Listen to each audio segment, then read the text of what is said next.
favor of the discussion? Always the elusive discussion. Is there a discussion on the agenda prior to? All right. All in favor of approving the agenda as is, say aye. Aye. All opposed? Approved. All right. Is there any public comment? Looks like everyone I recognize works here or in the city in some fashion or other, so I'm going to go with no on that one, then we'll jump into 6.1. Home delivery service. All right, you ready? I almost said it, but I refrained myself. I'm gonna, let's see, what was the combination of? Thank you, that is better. You've got this. Okay, you got it. Okay, good evening. My name is Gretchen Madsen-Webb, and I'm the Patron Services Manager here at the library. And I'm joined by... I'm Robin Hayden, and I'm the Home Delivery Coordinator. And Patron Services Specialist. And Patron Services Specialist. Okay, and we're here tonight to talk to you about our home delivery and courtesy delivery service. Okay, so... This is my turn? Okay. All right. There we go. So, home delivery just isn't about bringing library materials to our patrons and that can't get to the library. It's connecting them to the outside world. And I like to use this phrase a lot. It's not books, DVDs, it's a lifeline. And you're going to hear that from us tonight. Okay, so we wanted to tell you about some of the things that our home delivery patrons have said to us. We have a woman who's been having a really hard time. Her house burned down to the ground just last year, and she was in an accident this year. And so we had just restarted her home delivery, and she got an envelope from us, and she thought it was something telling her that she had overdue fees and would not be able to check out items anymore. And instead, it was a birthday card. And From the library staff. yes, so we had sent her a birthday card, and she was very happy. She started crying and telling me it was the only card that she got, and she was so happy, and it just made her feel so good. And then we have this card that we got from one of our other patrons, and it says, "Thank you so much for the card and good wishes. It was the only one I received. I appreciate everything all of you do. I will treasure it forever. Love the DVDs, love knowing you're there, love all you do. Thanks to all of you." And then we have another message from a patron. Dear Robin and team, unfortunate things happen in our lives, so it's so reassuring that there are great people to comfort us and help us through it all. You are one of those great people. I thank you for your years of dedication and service to our community. You make the Urbana Library a warm and inviting environment for all. So, we hear a lot of those things. We started sending birthday cards that staff all sign. We put them in the break room, and staff get to sign them. And really, like for our patrons that maybe can't leave their home very often, it means the world to them.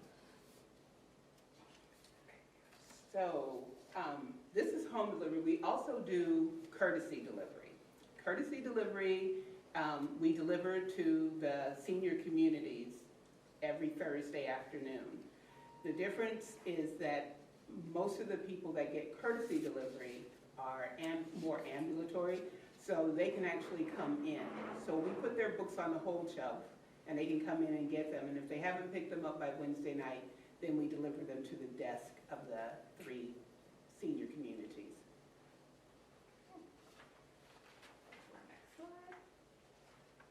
So now Robin's going to tell you a little bit about how the service works. This is Ansley, one of our home delivery team members, packing a bag that's going to be shipped off to one of our patrons. And on the right is the form that goes in every home delivery. Any delivery that we put together in the bag, people get this. And so people can give us feedback about what they liked, what they didn't like, comments or suggestions. Sometimes people give us a whole list of things that they would like us to put on hold, specific items, instead of us selecting for them. Okay, so first thing we do is once we are alerted that someone wants home delivery, then I give them a call. And I talk to them and let them, find out what it is they like, how often they would like delivery, and then we choose match them up with a selector. And we also then let them know when to expect their first delivery, and usually by that point they're very, very happy. So each of those delivery forms that we send, we get a lot of feedback. We have one particular patron who loves to give us feedback, and she loves Danielle Steele, so anytime we send her a Danielle Steele, she's extremely happy. But sometimes we get things like, there's a part over there that says, what items would you like to not receive again? And she said, barbecue and bad news seemed too childish. So we love to hear those comments because we don't want to send people things they don't want. That's kind of disappointing if you get a bag every week and it's full of things you're not really excited about listening to or watching. Okay, next slide. So we're going to talk a little bit about the numbers. So on our slide here, we have a picture of one of our home delivery carts. So our volunteers, the staff pack all of these bags up in this cart, and a volunteer comes and takes this cart to their car. They can fold up the cart, and that's how they do the delivery. So before 2020, we had about 49 patrons enrolled in this service, and now we have over 150. So what does that mean? That means each week we send materials anywhere from 40 to 50 different patrons. It's a lot of preparation happens on Monday and Tuesday and some on Wednesday to get these ready to go. Patrons receive anywhere from 1 item to 40 items per delivery. We have a lot of patrons who want a lot of items to keep them busy. So during 2019, we had around 9,100 checkouts and renewals for our items. This year at the same time, from January to November, we had over 24,000. So that is how much this service has grown. And really that's thanks to Robin's leadership. This is all her. Like, I may be here presenting with Robin, but this is Robin. Like, this is her work is evident in this presentation. So 7 staff participate on the home delivery team. They help select the materials, they help communicate with patrons, they prepare materials to send. And oftentimes the people who select those items form relationships with the person that they're selecting. They may never actually see them, but they send notes to each other or they talk on the phone to make sure that they're getting what they need. And so besides those 7 staff members, we have 6 volunteers that help select and deliver materials. And our longest serving volunteer has been helping for over 35 years. It's pretty exciting. It's a long time. So, why have the numbers increased so much? Well, we've been able to go out and do outreach, lots of outreach. And we go to places like Prairie Winds, Brookdale, and Clark Lindsay. We're there like every 3 to 4 months. We go there because, there's always new people coming in and sign them up for cards. There are places that we plan to visit, places that we didn't really know about a few years ago, that there are other senior apartments and apartments for the disabled, like Homestead on Griggs, edge of the mall apartments, right there on the edge of the mall. Florida House. There's the Center apartments that are on Carroll Avenue that are specifically for disabled people, and in Sunnycrest Manor. So within this year, we plan to set up outreach for there too, so that people will know all the services that the library has to offer and can bring right to their door. So the goal is to go to those places and make the same connections that we have with our 4, the Prairie Winds, Brookdale, and Steer Place, and Clark Lindsay Village, where we already have relationships with those organizations. And one of the stories Robin shared with me is that she met someone who lives at one of the places we don't go, and she signed them up for home delivery. And then they were so excited about the service that they were showing everybody that lives in their community, like, look at my library books. These were delivered to my door. And so that got 3 more people to sign up. So there's a lot of, this service is really needed in our community and really valued. So it's really exciting. That actually happened at 2 different places. Yeah, so another person called and said, I saw somebody getting a bag at my door. Is that you that does that? So now they are also signed up for home delivery. And we also promote this service at the welcome desk, so the circulation desk. It's not just for people who we think may need it, but like someone has their neighbor. We get referrals from, oh, my neighbor could use this service, or someone they know. And so we're really working to promote this service more at the desk. Okay. The future of home delivery. So one of the things we need that we're working on getting is new bags for home delivery. With this growth of the number of people participating, sometimes we kind of have to make do and share bags. And so that's something. And then we also want to think about, what do we offer people? So obviously any of our home delivery patrons can check out our library of things we have, sent instruments to people. Yes. Robin's brought instruments to outreach and check them out at outreach sessions. So those are all great, but we also could cater a little differently to this demographic that we're serving. And so the company that we work with for our current hotspots, they have a service called the Silver Spot. And so this would allow Robin to have these kind of tablets and be able to upload people's digital e-reads. So if they have some visual challenges, they can use it like an e-reader. So they can check it out from us. It has a hotspot they can use. These are totally customizable. So it would say like the Urbana Free Library. So this is something that Robin has been researching and looking into that would be kind of a cool service, because we have so many great online resources that people just may not have access to because they don't have the internet at home, and we can change that.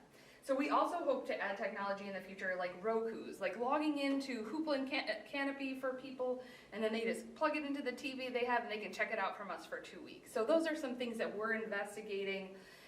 Having hotspots, tablets, CD players, things like headphones.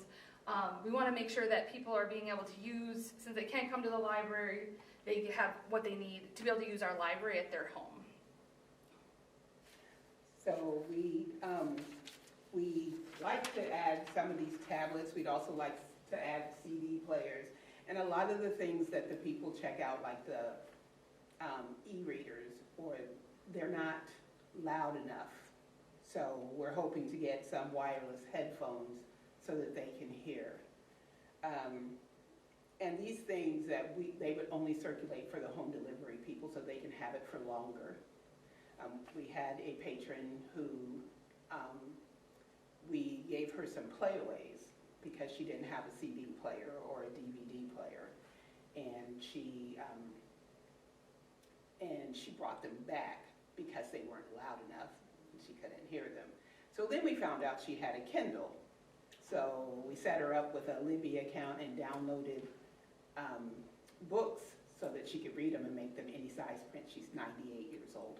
So to make them any print that's a size that she could read.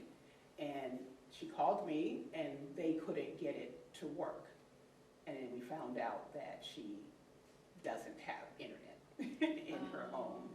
So that's where these would be great because they already have the hotspot built in. And, and then also, she wouldn't have to, so her assistant is going to have to come into the library and have us download the books on the tablet so that she can read them when she comes home. And this is one way too that we try to meet people where they're at with their needs and try to connect people as best we can. Robin and I hate the word no, and so we try to think about like how can we serve people the best that we can with all of the resources we can, and how can we be creative in getting to the yes and like, oh yeah, we could do that. So one of the ways we were creative was Gretchen got us a whole set of playaways just for the home delivery service. So that's worked out really well. Okay. What questions do you all have? Ben. So, Robin, I caught, you said, and so I called these people. So I'm guessing, is telephone the best way that you you are using to communicate with these patrons? I'm guessing with the demographic, or do some of them say, oh, well, you can, no, text me, or maybe not? Yes, most of them don't do texting or email, so the easiest way to talk to them is to call them on the phone. And some of them turn into more social calls rather than just simply Sometimes. relationship building. Yes, because a lot of times they live alone and they don't see anybody for days and days on time. So at a time, so when you call them, it's like a real person. But they're always lovely people, so. Thank you. I have a related question about tech support needs. How much are they? Are they overwhelming, or is it also just part of the interactions that you welcome? They're not overwhelming or anything like that. There's usually, I'm not alone, so if there's a tech problem or something that we have to do, if someone else can help them. I don't have to do it all. Like the librarians know all about all of our databases, so anything anyone needs to know, they can talk to anybody in the library. And I would say too, like on your outreach visits, that's a time too when you're at one of the 4 senior communities we visit.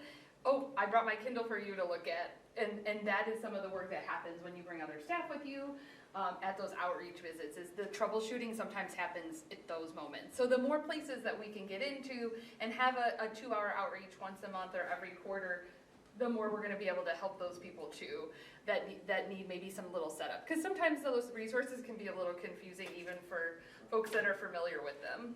That's why I learned not to go to outreaches on my own, because trying to sign people up or renew their cards and trying to help them with tech at the same time just did not work. Go ahead. Yeah, you have a question. Of those 250 users, are they pretty regular? Or is that just like the grand total? How many are like? So I think 150, just thank you for, we're gonna get to 250. I see. Yes. But I would say, I would say a good portion of them are regular, but they're regular in different ways. Some of them are patron selections only, so we only send them items when they request them. Or some people might be, they only get something once a month or something like that, so it's just different. and some people get something every week. Yes, Yeah. like 20 DVDs every week. Dana.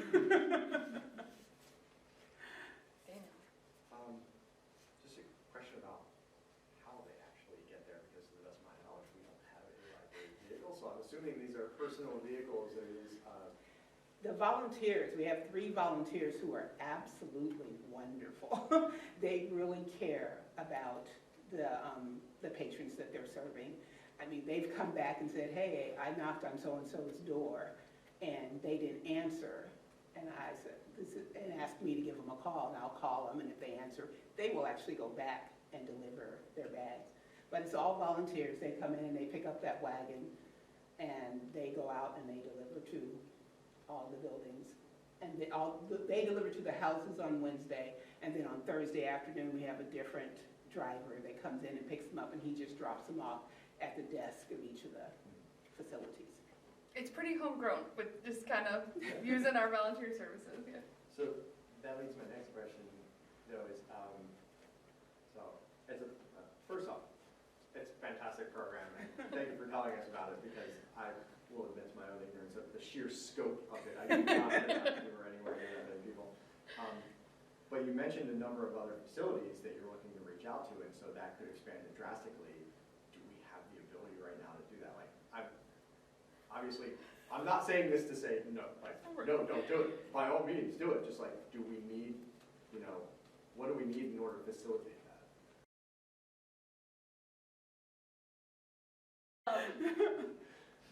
I think so Robin also coordinates all of our volunteers. Robin has many hats that she wears. So I think part of that too is expanding this, is getting some more volunteers to help with selecting items. I remember I was a practicum student here in 2010, and one of my tasks I sometimes assigned to help find things for this person who liked cozy mysteries. So it was a challenge for me because I didn't know anything about cozy mysteries as a grad student, and getting to select for a patron. So I think tapping into those resources will be helpful, but I think it will be some massaging of the work we do and what our workflows are and things like that. So hopefully we can manage that. But we have been adding people's, like, it feels like a deluge of folks, Yes. but it will not grow probably as fast Yeah, as it's- we. You know, it's a gradual thing, and then all of a sudden, like, I don't remember when we got all the way to 150. I don't know how that happened. But it just looked at it one day and went, really? Yeah. And how are we recruiting volunteers? Are we tapping into like the library school or? We don't actually have to do They anything. just come bang on the door? They do. People are really interested in volunteering at the library, which is really great. Great. I know my email box is full all the time. I have a question. Does the service only go to Urbana, or does it also go to Champaign? So it is only, we serve the Urbana population, but Champaign has a similar service that they also do for their patrons. Yeah. Erica? How much do the silver spots cost? I think they're about $250 a piece, and then there's a $10 a month charge for the internet connection, because it is a hotspot. What about the bags? How much? Well, we know that one. Yeah, we just did a bunch of research to try to figure out how much bags were in. So they're about 6 to 7, 5 to 6, 6 to 7. Robin did all the work. Yeah, it's about $6 each. So the total amount of bags that we need, it's pretty close to 3,000. 3,000 bags? Dollars. And there'll also be screen printed with the Urbana, the home delivery. We bring the library to you also, so. And each patron gets 2 bags because they have the one that they have at home that they return to us when we drop off the new one. What's the mishap rate on the bags? Like the dog, some new chew toy? Well, that's actually funny that you bring that up. Rob and I were brainstorming, and we have some bags out there that we'd like to get back. And so we were talking about, I said, what incentive can we give folks? And so we talked about sending a treat in your next bag if you look around and if you send us a bag back that you have laying around. So we talked about something like that. But we are going to not have that problem anymore because we're going to have, all the bags will be tagged and we'll have their own, and we will actually check out the bag with the items so that we'll be able to keep better track of them. Yeah. Okay. Thank you so much for your time. I have a friend whose sister uses the service, and Robin and Dominique were at the disability fair, and my friend and I went to the disability fair. And when I introduced her to Robin, she said, I have to give you a hug, because you've helped my sister so much with the home delivery and such. So she's like, you're Robin? So, I remember that. yeah, and you knew her sister too. Yes, I did.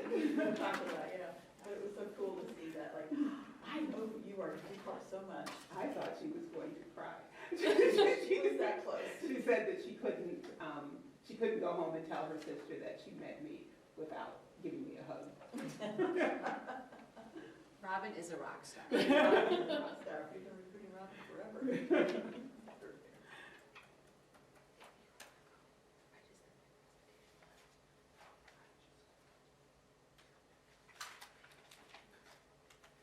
No, password is incorrect. Of course it is.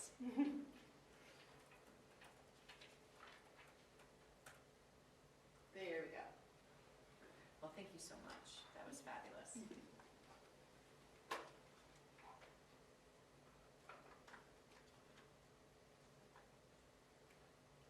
And now we're going to move on to the library standards section, and I'm going to talk about the core standards.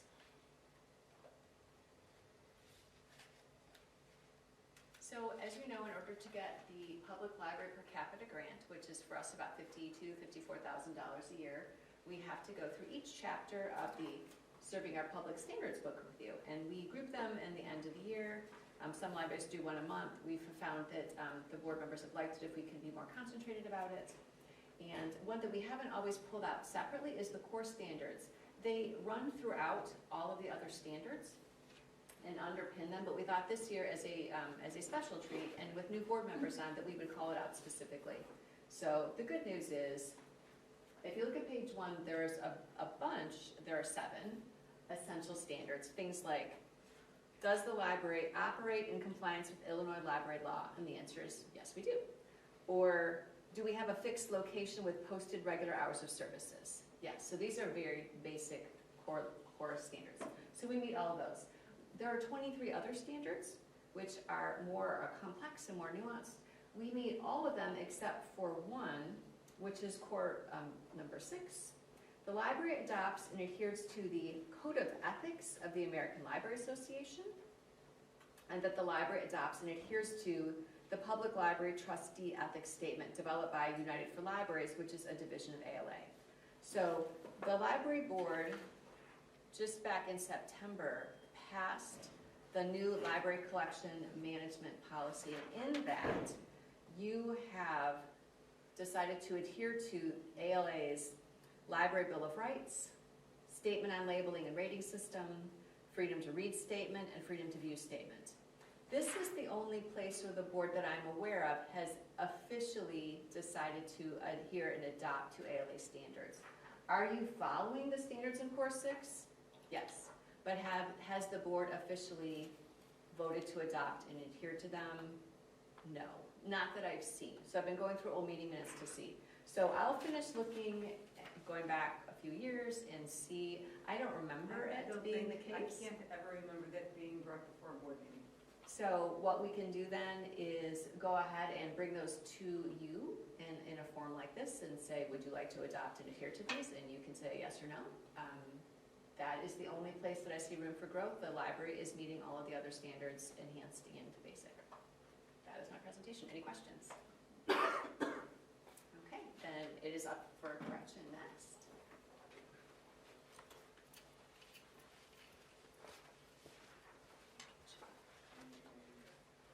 That was a great intro, by the way, to what I'm going to talk about.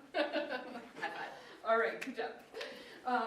Okay, so I'm here tonight to talk about chapters 6 and 8. So we're going to talk about safety and system member responsibilities and resource sharing. So the good news is that we meet all of the standards, and I'm highlighting just a few of the safety things that we meet. So just last Friday, we had an all-staff fire drill where we also touched on some safety topics. We have emergency supplies at every desk. We have an emergency text message system. We have a safety staff member that joined our staff in August, who is our library assistant for safety. We have emergency manuals, a disaster plan, a board-approved policy for security cameras as well. And then my next chapter I'm responsible for is the system member responsibilities and resource sharing. So the library meets all of the state system member and resource sharings for standards for the Illinois Public Libraries, and that makes us eligible for Illinois grants. We participate in the Illinois Heartland Library System, and through them we do interlibrary loan and system delivery. We participate in the Illinois Library Association. We have reciprocal borrowing with all of our Illinois libraries, and as well as interlibrary loan across the country. We also follow the Illinois Interlibrary Loan Code. And finally, we promote statewide tax-supported public library service for every Illinois resident. And that's how we meet these 2 standards.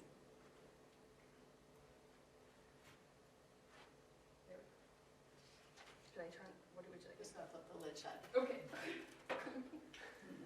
I have a Oh, quick sure. question about that. Do you ever participate with the public in fire drills or emergency preparedness? We have, not to my knowledge. I just wondered whether that would be No. the same. Yes, it would be. Yeah. But would it be a worthwhile disruption? I guess that's the. So what we have, my experience has been that when we have a real thing like a tornado, people don't want to leave. They don't want to leave the station, they don't want to leave the place they are. So in the case of a real emergency, it is difficult to get people to do the thing. And so I don't know how welcome it would be to have a fire drill to disrupt their library experience for the sake of a drill. Because we had an actual fire back many years ago, that, my understanding, we basically evacuated this building up in that night. I mean, people, when it was real, So maybe not necessary. people got out, yeah, yeah. It was a long time ago, but they got people out, because, again, part of what we practice is where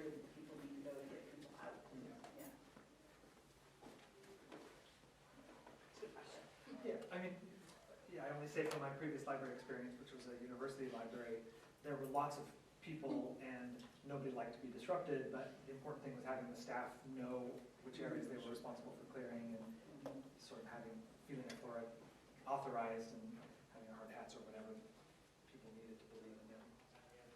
But I think I agree with you.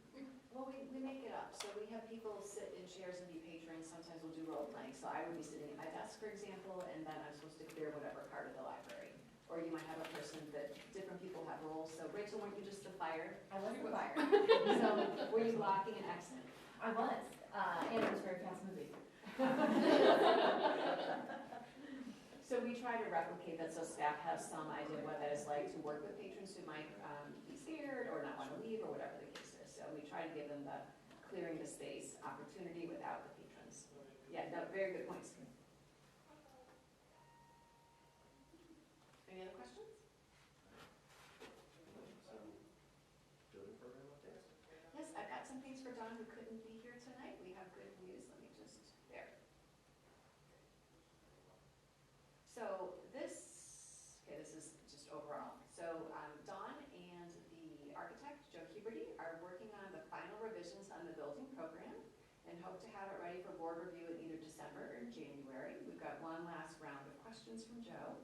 He has also offered to give a brief Zoom presentation about the building program to the board at December or January, depending on when it's available for you. Because some of you were here when we started this process and some of you were not, and even if you were, it's been a minute.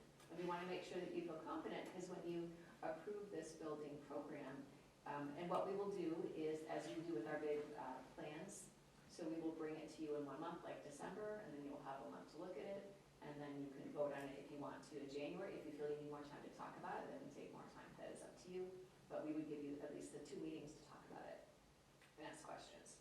So we will have Joe there to make sure that people feel confident as to what the plan is for, what it's about, and then ask specific questions about how we got to the recommendations that we're making as staff.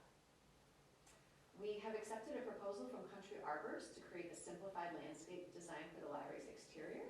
So we were happy to have a couple of people bid on that project, and we are looking forward to seeing what the landscape designer can bring to us, and then we will look at who will do the actual work. And it's going to give us a nice refresh. Also, in the board packet this month, we are presenting a resolution that authorizes me as the executive director to enter into a contract with Davis Hauck for the East Air Handler Unit replacement. Hooray! IMAC, the firm we are consulting with, and Davis Hauck are currently in discussions to finalize and order an air handler unit that will meet IMAC's design specifications. Once that equipment is ordered, we're going to move ahead with the split system unit, which is a separate unit for the IT room, so that we can control the server room temperature independent from the rest of the library. So that was in part of the bid packet, so that people could pull that one out specifically. And because also we can move ahead more quickly with that than the East Air Handling Unit, which is a very big piece of equipment versus this is more off the shelf kind of thing. So those are 3 updates. Stuff is moving. Great.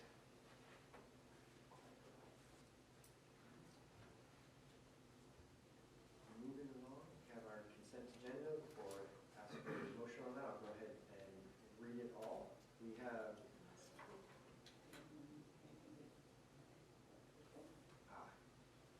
any requests to separate or modify the consent agenda before I read through it? Hearing none. We will be requesting a motion for the board meeting minutes of October 10th, 2023, payroll for October 20th, 2023, totaling $115,325.10, payroll for November 3, 2023, totaling $114,841.03, bills for October 12th, 2023, totaling $24,482.02, bills for October 19th, 2023, totaling $14,803.91, bills for October 26th, 2023, totaling $14,787.71, bills for November 3rd, 2023, totaling $45,371.93, and bills for November 10th, 2023, totaling $15,579.21. Do I have a motion to approve?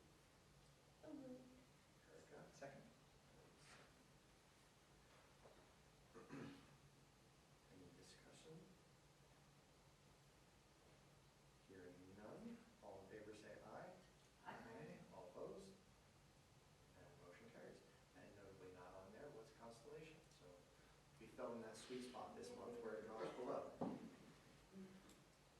All right, moving on to our individual items. 8.1, we have the updated library strategic plan, which was basically the same as what you guys should have all been able to read last month. It was in there again.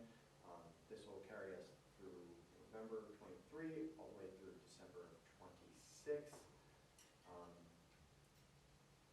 Any comments on that before we move forward? Questions, comments, concerns, adjustments? I will say, Sharice's not here tonight, but I was able to get a few comments from her, and that she felt very strongly that, you know, it was a solid plan when they came up with that one originally. It didn't need much change to it, just a few slight tweaks, which is what has been done to it. It's not like a huge overhaul or anything. Mostly going forward, just tightening up a bit. No, I did have a question that I didn't catch it until I was Pause for reading. 1 second. Oh, sorry. Can we get a motion and Oh, then yes, oh, discussion? sorry, yes, thanks, yeah. I like Giving to it do full things back, backwards. yes, I know, yeah, me too. All right. Motion to approve the adopting of the updated strategic plans. I'll second it. Got Rob and Beth, and Beth and I are discussion. All right, thank you. No, just the very last chart that was comparing, let's see, it's page 75, but it was comparing it was census data from 2010 to the current, and there was one that caught my eye and I forgot about last time, and it's the population per square mile. And in 2010, the population per square mile was 3,539.6, and in 2020, it's 32.406. And Decimal error. so so my question is this a decimal error? Because the difference is like A lot of people moved 3,500, away. right, yeah, right. So, I don't know if you have, so if you don't have the copy, you could just, Oh, I was Okay, just so starting the to say, why did we not notice that? you know, and this probably I've read through this 3 times, and then I was just looking at it earlier this evening, and then it caught my eye for the first time and went, wait a minute. Here's what I know this relates to. When Andrea, Rudy, and Lily came and talked to us about the city of Urbana's Imagine Urbana?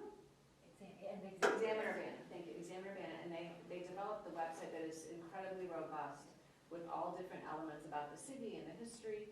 They have a section about how more land has been added and more people, and there's a different balance than you would expect. And what this somehow I think might tie in there, but there also might be a comma or doesn't quite work. So let me get to an answer on that, and I think there's a couple easy ways for us to find the data. Thank you. Thank you for mentioning it.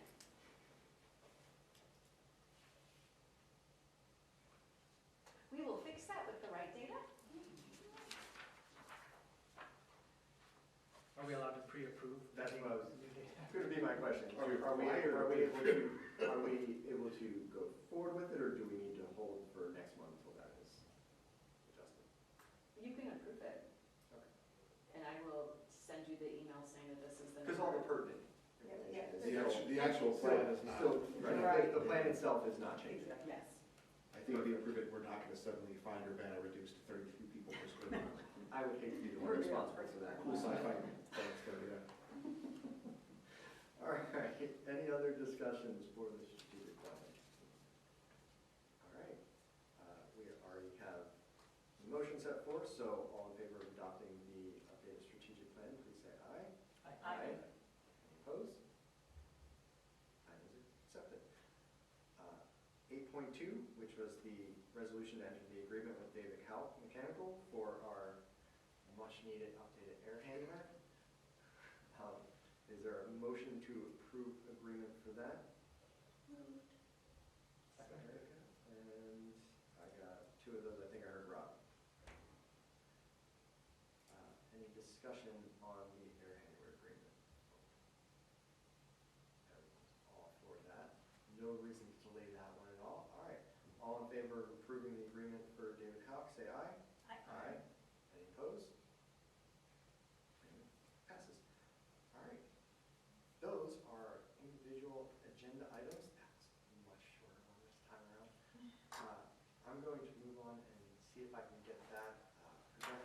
cooperate with me briefly.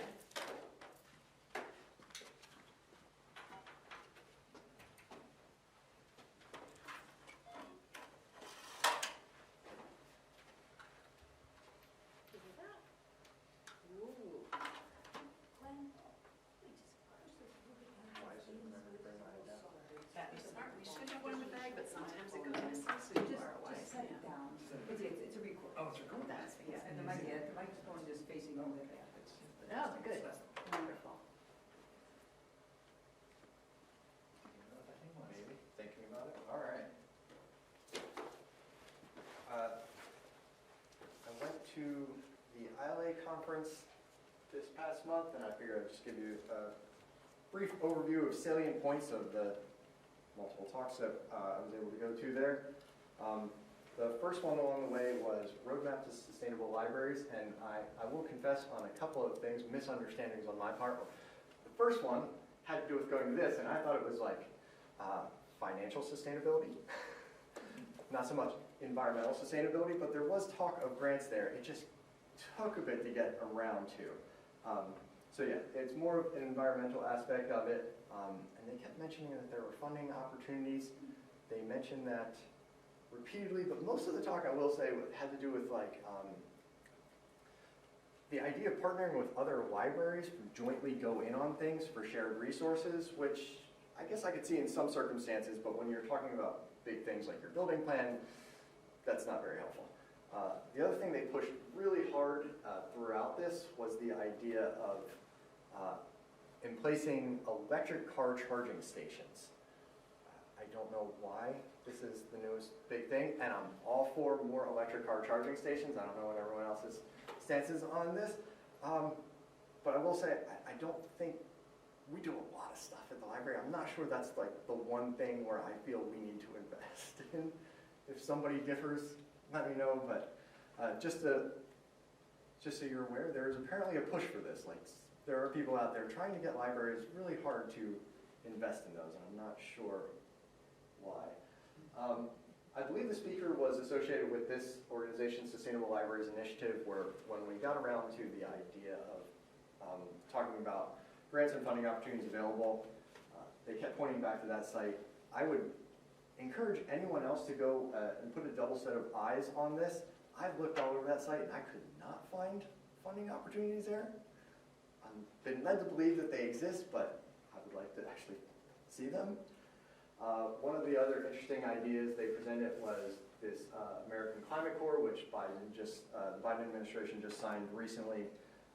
Part of that would be hiring young people to work on climate-related projects. So my understanding, if I have this right, is that there would be grant money in there to pay somebody here at the library where they could be like figuring out how to get solar panels installed or something like that. And that position would be paid for going through this. It's still kind of, I've looked into it a little bit, it's still kind of getting up and running. So like I said, it was just signed recently, but it's something on the horizon there. One that I didn't see coming was mention of NOAA, given the fact that we're nowhere near an ocean. But apparently somebody got away with this idea because that we got to be considered a Great Lakes state, despite the fact of having a very small imprint on the corner of a Great Lake. But because of that, we fall under availability for funding through NOAA for resilient landscaping, and that perked my ears just because we were talking about updating landscaping. So there may be something in there as well. And the last one that was suggested was grants through Emeren for energy efficient lighting upgrades. If anyone has a passion for any of these projects, please feel free to dig into those a little bit more. The second one was on the do's and don'ts of construction projects, and when I looked through the book for this one, I will admit, either I didn't see it or it wasn't there, the secondary part of that title, so I walked into this expecting a little bit of a Fred Schliff presentation, something about what you should actually be considering in the actual architecture of updating your library, but it was more on going through that bidding process and granting process So all about selecting an architect or contractor, going through the background of qualifications and their record, etc., which we had already done recently for our own architect, Ingrid Anderson, and then again just recently for the air handler. So there was a lot of discussion in that about the about stringing. So trying to put together multiple projects underneath that $25,000 threshold where you don't have to go through the whole bidding thing. The long and short of all that discussion is don't do it. For any number of reasons. The first off, if you're actually doing it because you're attempting to string, it is illegal. But also, if you're just trying to, keep a project just under there, it's better to go through the approval process because something inevitably is going to go wrong, and the odds of tipping ever so slightly over it wouldn't be a good thing to have after the fact. Most important part, though, is that when you're going through all this process, that you're following everything in line with the Illinois Local Government Professional Services Selection Act, which, from everything I've seen from both our architecture and our air handler things, we're doing everything right. That was what I took away from this. So that was nice.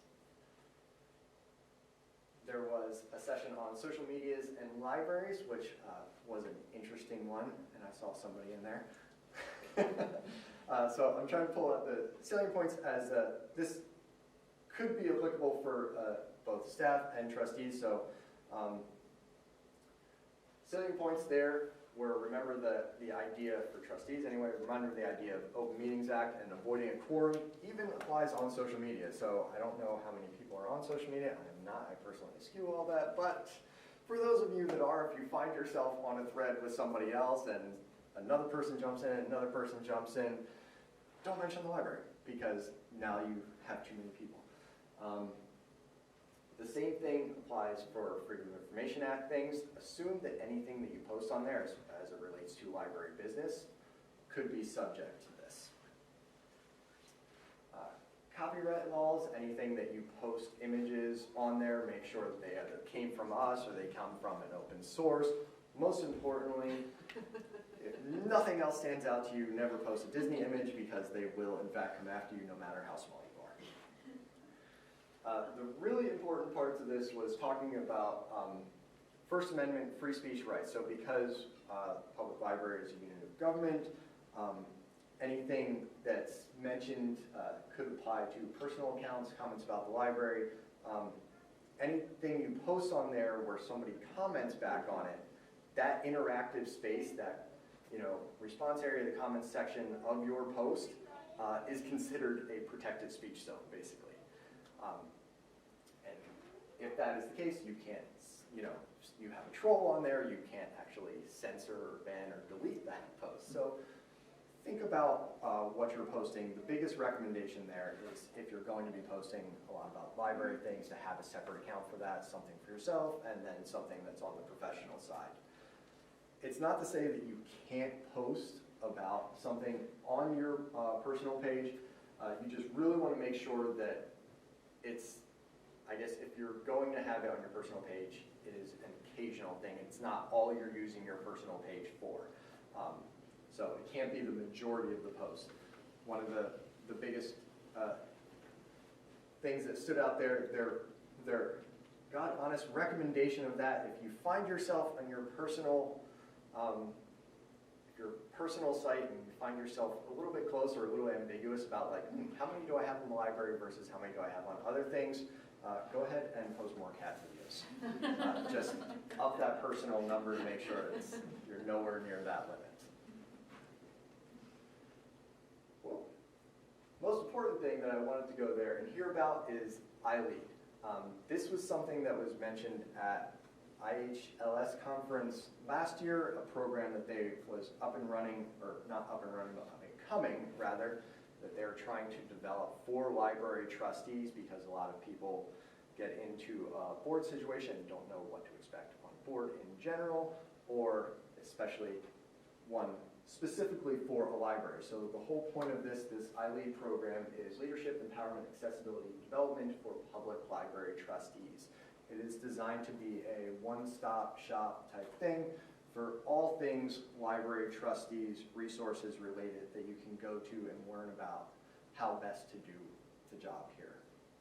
I really like they had this idea of you are helping to make better libraries lead to better governance, leads to better communities. It's a nice little slogan right there. So the program, like I said, this was mentioned at a conference last year that they were in the process of trying to develop it. They now have it in its initial version. There is a focus group point starting November 1st. Since I was at that conference, I was able to sign up then and there. So I am one of the 100 people that are testing this out from trustees across the state. The idea being that we'll have a month to go through all the modules, search through everything within there, provide feedback in December. Hopefully they work out any kinks at that point in time, and ideally have it live by January, available for everyone to log into and try out.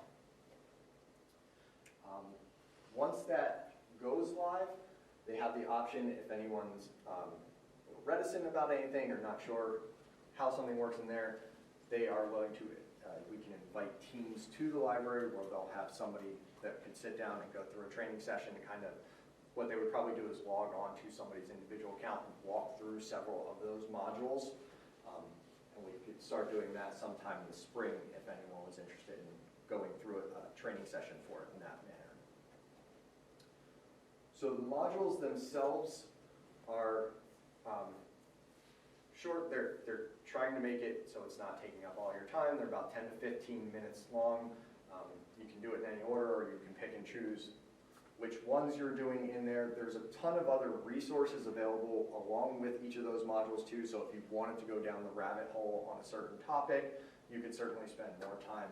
But for the actual videos themselves that you're going through, they're designed to be pretty short. They have multiple languages. There's an interactive component for each one, whether like a quiz or a little game at the end, and some type of digital certificate if you complete all of them. Starting out, they're launching it initially with 6 modules on the topics here: trustee requirements, trustee 101, ethics, OMA compliance, board operations, and policy making. The goal, my understanding, is to get between like 12 to 15 modules on there, probably total, so they're going to continue to add to these as they go. They have each of those videos, like I said, about 10 to 15 minutes. The one, I've started a couple of these so far. The one weird thing I will say, so they have AI generated videos. Not that the content is obviously all human done and approved, but the voiceover and the little actor avatar there is actually AI generated. So we've all heard the AI generated voice in some other types of trainings. I'm sure you've been through at some point in time. It's not that jarring or anything, but having the actual avatar with it, where mouth does not always line up with words, and that part is a little unsettling, I think, and I could do without. But overall, I'm really happy that they finally got this up and running. I'm looking forward to going through all of it and being able to provide feedback on it. I think it'll be a great resource for everyone. 2 other quick things I want to mention that were thrown out there is they are going to be having spring workshops. These are going to be short. They're going to be virtual, probably like an hour or 2 each. Different ones for March, April, and May. There is a small fee associated with them. I think they're about $15 per. If we sign up for all of them ahead of time, you get a little bit of a discount on that.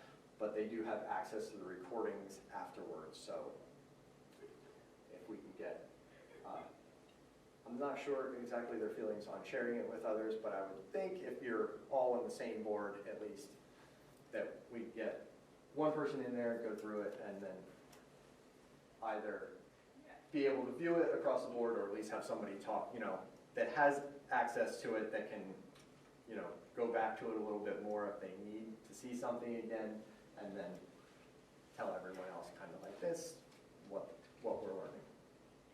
And the last thing they mentioned is these Illinois Library legislative meetups. This is where you have an opportunity to go and meet and greet local legislators and talk about library business. This is something that they used to do regularly, I understand, pre-COVID times, and this will be the first time that they're bringing it back since then. There's going to be 6 or 7 of these all throughout that week, November 28th to December 6th, spread around the state. I think, glancing at the lineup, if anyone's interested, you can look it up or I can send you the link to it.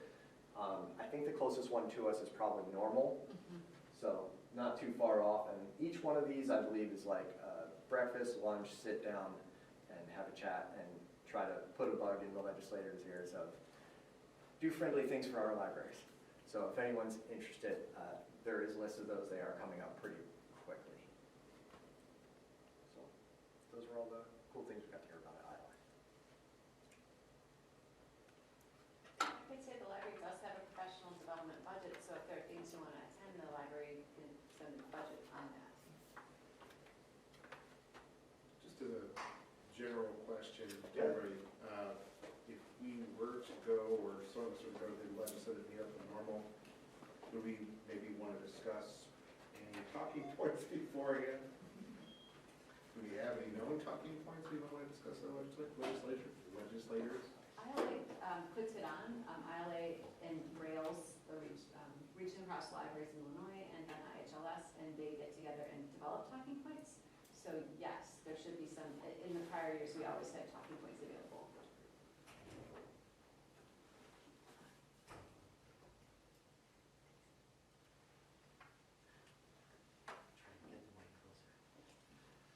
All right. Moving on, we've got liaison officer reports. I don't know if we have, so Liz is out. Do we have anything for Friends? The Friends book sale is this week. So Friends Night is Thursday, and then full price day Friday, half price day Saturday, and free book day on Sunday. Come early and often. Great. All right. For the foundation, just so everyone knows, hopefully you've already gotten it. The fall appeal is out. I got mine, I think, last week. So if you haven't already, knock on somebody's door. Make sure that you get it. That went out to nearly 2,000 households. The overall goal is to be able to raise approximately, they want to get up to $100,000 this year for the library. Aside from that, all the tax filing stuff for the foundation has gone to Martin and Hood.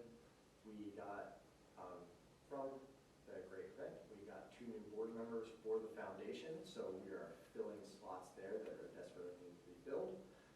And the last point is they got that new donor management software, Boomerang, and they've started importing all of the, transitioning all the donor data over to that, so that should be a lot more useful than the outdated systems that they've been going with. IHS. Dan kind of stole a lot of my IHLS thunder. Actually, he scooped me on a couple of things, because I haven't mentioned iLead at all in the newsletters, so that's really cool that you found out some secret info. And speaking of secret, I didn't see anything that seemed especially pertinent in the last few issues of the newsletter, so sorry, no bad luck thrills this time. Phew. Thrills or disturbances, I'm not sure. Yeah. Anything for administrative report? Just to bring it to your attention that in the action information section at the end, kind of the miscellaneous pieces and parts, we included the comments that Beth and I gave, and I only bring those to your attention because the Urbana Free Library has a great history of partnering with the U of I to bring technology to our community in different ways. And if you didn't get a chance to read this, I recommend that you do, because having the quantum, the first in the world public quantum computing network. So it's a network between our library and the Loomis lab. What you can do is very specific and limited, what Gina talked about. There's a dial, you can turn the dial, you can change the entanglement of the photons. But she compared that to what it was like, the beginnings of the Alexander Graham Bell saying, you know, Mr. Watson, can you come in here, kind of a thing. So, and now we have cell phones. So we are at those beginning stages, and we are part of that. And as the mayor said, first in the world till someone tells us otherwise. So. I was very sorry to be out of town for that, but I loved the report, and I saw it at the U U of I newsletter that was widely circulated on campus. So nice little video. Looks like it was great attendance. It was phenomenal attendance. Packed. Yeah, it was I great. appreciated the mention of the countryside school first Lego League. They worked very hard. They're good. They did a great job. They asked very good questions. And if you haven't already, I encourage you to go up since it's still, sitting up there indefinitely for the time period.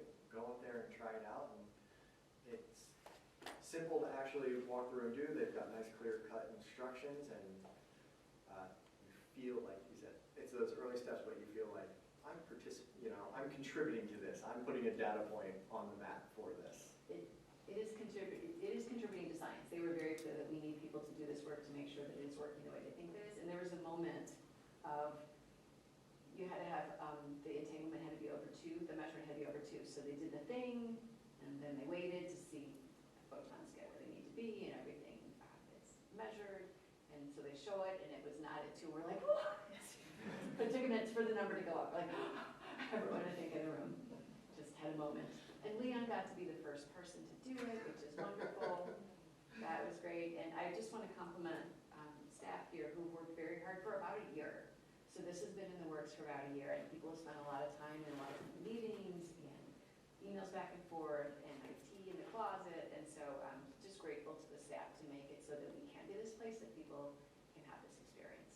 And that the U of I had a partner that was really, really, really happy to work with them. And then there will be more people on the network at some point, so Chicago and other places. So we will be part of a larger network, but first. It was a nice list of first things added on to there. I don't believe we have any board or committee reports. I am not going to regale you with anything further since I've already talked to you enough tonight.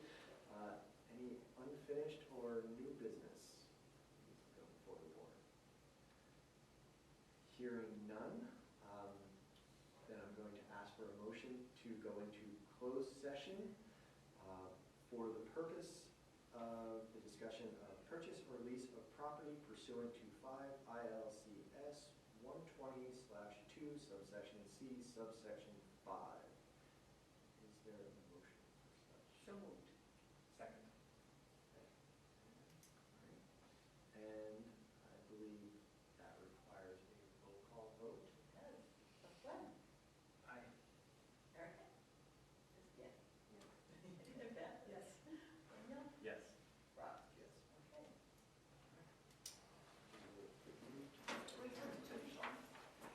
Yeah. Yes, the answer is yes. So, we're back into open session. Roll call to go back into open session? Glenn? Yes. Glenn here. Okay. Erica? Here. Beth? Here. Daniel? Here. Rob? Hello. Okay. Motion to adjourn? So moved. Second one. And 2. All in favor say aye.